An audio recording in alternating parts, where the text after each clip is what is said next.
अस्सलाम वालेकुम जी, welcome back. आज हम लोगों के फ़ोटोशॉप की क्लास नंबर 4 है, जिसमें हम लोगों ने सिलेक्शन एंड क्रॉपिंग टूल के बारे में सीखना है। तो बग़ैर टाइम वेस्ट किए हम सीधा चलते हैं अपने फ़ोटोशॉप की तरफ। तो ये हमारे फ़ोटोशॉप का इंटरफेस है। सिलेक्शन टूल सीखने के लिए हम लोग एक इसमें इमेज इंपोर्ट कर लेते हैं।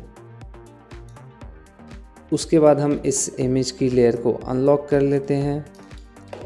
तो ये हमारे पास लेफ़्ट साइड पे जो टूल बार है, इसमें सेकंड नंबर पे हमें सिलेक्शन टूल मिलेगा, जिसमें हमारे पास पहले नंबर पे होगी रेक्टेंगुलर सिलेक्शन। अगर हम इस पर क्लिक एंड होल्ड रखेंगे तो हमारे पास नेक्स्ट ऑप्शंस ओपन हो जाएंगी। उसमें से हम पहले सेलेक्ट कर लेते हैं रेक्टेंगुलर सिलेक्शन। मैं आप लोगों को बताता हूँ ये सिलेक्शन का पर्पज़ क्या होता है और ये किस तरह से काम करती है। जब मैं यहाँ पे क्लिक करके ड्रैग करूँगा तो आप ये देखेंगे कि रेक्टेंगुलर सा ड्रॉ हो जाएगा। जब मैं क्लिक को रिलीज़ करूँगा तो ये एक एरिया सेलेक्ट हो चुका हुआ होगा। अच्छा जी, इसका पर्पज़ क्या है कि हम जो भी काम करेंगे लेयर के ऊपर, वो लेयर में जो सेलेक्टेड एरिया होगा उस सेलेक्टेड एरिया के ऊपर ही काम होगा। फॉर एग्ज़ाम्पल मैं ब्रश अप्लाई करता हूँ इस लेयर पे, तो वो जो ब्रश है वो सिलेक्शन के अंदर अप्लाई होगा और सिलेक्शन से बाहर वो अप्लाई नहीं होगा।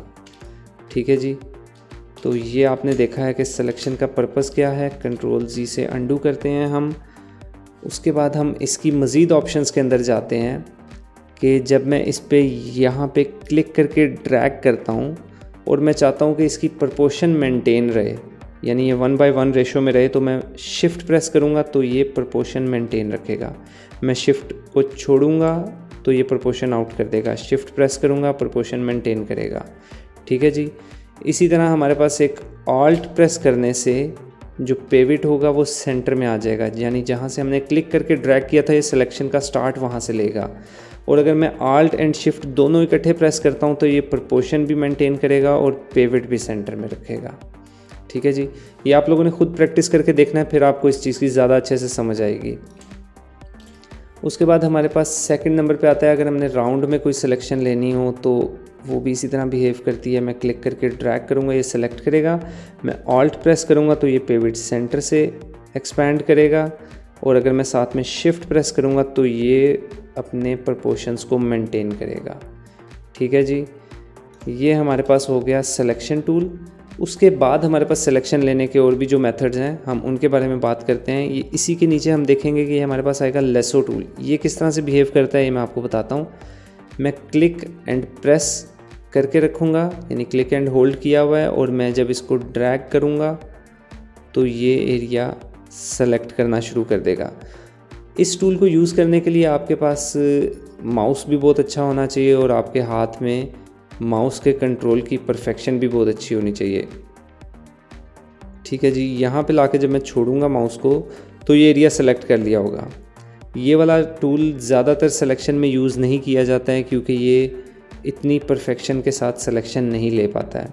ठीक है जी, हम नेक्स्ट टूल की तरफ चलते हैं। कंट्रोल डी से हम डी सेलेक्ट कर सकते हैं सेलेक्टेड एरिया को। इस पर क्लिक करके रखेंगे। इसी के नीचे आएगा पॉलीगोनल लेसो टूल। उस पर जब मैं क्लिक करूँगा तो मैं यहाँ क्लिक करके रिलीज़ कर दूँगा और मैं नेक्स्ट क्लिक जहाँ पे करूँगा ये वहाँ तक एरिया सेलेक्ट करेगा। उसके बाद फिर next click click click click. ठीक है जी, ये मैं क्लिक करता जाऊँगा और ये एरिया को सिलेक्शन में लेता रहेगा।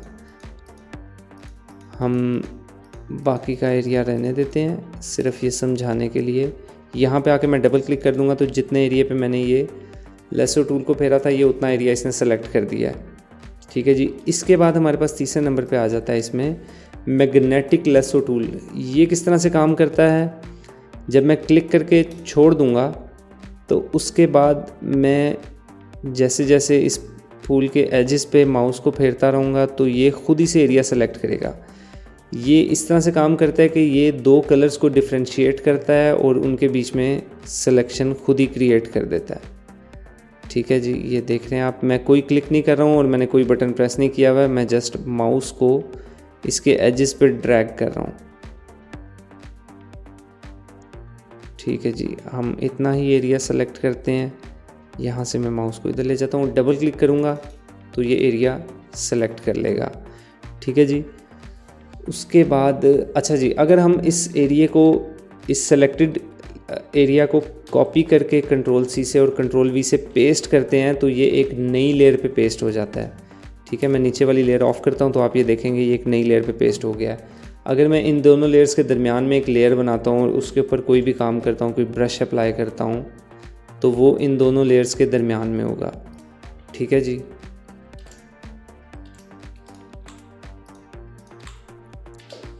उसके बाद हमारे पास आता है इसी टूल के नीचे है object selection tool. Object selection tool क्या करता है, ये खुद से सेंस करता है कि इस पिक्चर में ऑब्जेक्ट क्या है। जब मैं माउस इसके ऊपर ड्रैग करूँगा तो ये इस फ्लावर को हाईलाइट कर देगा और जब मैं इस पर क्लिक करूँगा तो ये इस एरिया को सेलेक्ट कर देगा। ठीक है, मैं यहाँ पे कॉपी पेस्ट करूँगा तो हमारा जो सेलेक्टेड फ्लावर था वो अलग लेयर में पेस्ट हो जाएगा। ठीक है जी। उसके बाद इसी के नीचे हमारे पास आता है क्विक सिलेक्शन टूल। ये भी इस तरह से बिहेव करता है कि ये कलर वाइज सिलेक्शन करता है। मैं इस एरिया में क्लिक करूँगा तो ये इधर का वाइट कलर सेलेक्ट कर लेगा और मैं जब नेक्स्ट क्लिक करूँगा तो ये उस एरिया को मज़ीद सिलेक्शन में ऐड करता रहेगा। ठीक है जी, कॉपी पेस्ट करके देखते हैं, हमारा ये वाला एरिया सेलेक्ट हो चुका हुआ है। उसके बाद हमारे पास आता है इसी के नीचे मैजिक वैन टूल। ये मैजिक सिलेक्शन टूल किस तरह बिहेव करता है, जब मैं इस येलो एरिया में कहीं पे क्लिक करूँगा तो ये उस कलर को सेलेक्ट कर लेगा। अगर मैं शिफ्ट प्रेस करूँगा तो आप देखेंगे इस आइकन के साथ प्लस का साइन बना हुआ है। अगर मैं ऑल्ट प्रेस करूँगा तो आप देखेंगे इस आइकन के साथ माइनस का साइन बना हुआ है।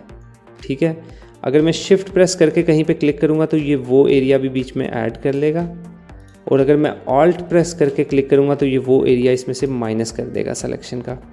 ठीक है जी। उसके बाद हमारे पास इसके ऊपर कुछ ऑप्शंस आ रही होती हैं। अगर हम इसका टॉलरेंस लेवल बढ़ा देते हैं तब मैं इस जगह पे क्लिक करता हूँ तो वो ज़्यादा एरिया सेलेक्ट कर लेगा। ठीक है, फिर मैं शिफ्ट प्रेस करके ये एरिया भी सिलेक्ट कर लेता हूँ। अब हमारे पास ये एरिया सेलेक्ट हो चुका हुआ है। ठीक है जी, जैसे कि ये हमने ऊपर वाली लेयर में रख लिया है, हम अपना टेक्स्ट टूल से कोई भी टेक्स्ट लिख लेते हैं। टेक्स्ट टूल के बारे में एक अलग से क्लास होगी। मैं इसका कलर और मैं इसको लेयर में नीचे रख देता हूँ तो ये लगेगा कि ये फ्लावर जो टेक्स्ट है ये उन दोनों के पीछे है, इस लेयर के पीछे है। ठीक है जी, ये हमारी सिलेक्शन टूल यहाँ पे हो गया ख़त्म। उसके बाद हमारे पास आता है पेन टूल। पेन टूल को हम सिलेक्शन के लिए यूज़ करते हैं, जो कि बहुत ही प्रोफेशनल टूल है। मैंने पिछली क्लास में बताया था कि सिलेक्शन के लिए ज़्यादातर पेन टूल का इस्तेमाल किया जाता है, जो कि सबसे मुश्किल भी है। इसकी जितनी प्रैक्टिस की जाए वो कम है, वो आप लोगों ने खुद प्रैक्टिस करनी है। मैं आपको इसका यूज़ बता देता हूँ कि किस तरह से होता है। जब हम यहाँ पे क्लिक करके रिलीज़ कर देते हैं क्लिक को, उसके बाद मैं नेक्स्ट क्लिक करूँगा तो ये एरिया यहाँ तक सेलेक्ट कर लेगा। फिर मैं नेक्स्ट क्लिक से यहाँ पे सिलेक्शन लूँगा। ये आप लोगों ने खुद प्रैक्टिस करनी है, ये खुद करके देखना है। ये पेन टूल को खुद यूज़ करने से ज़्यादा बेहतर तरीके से समझ आएगा।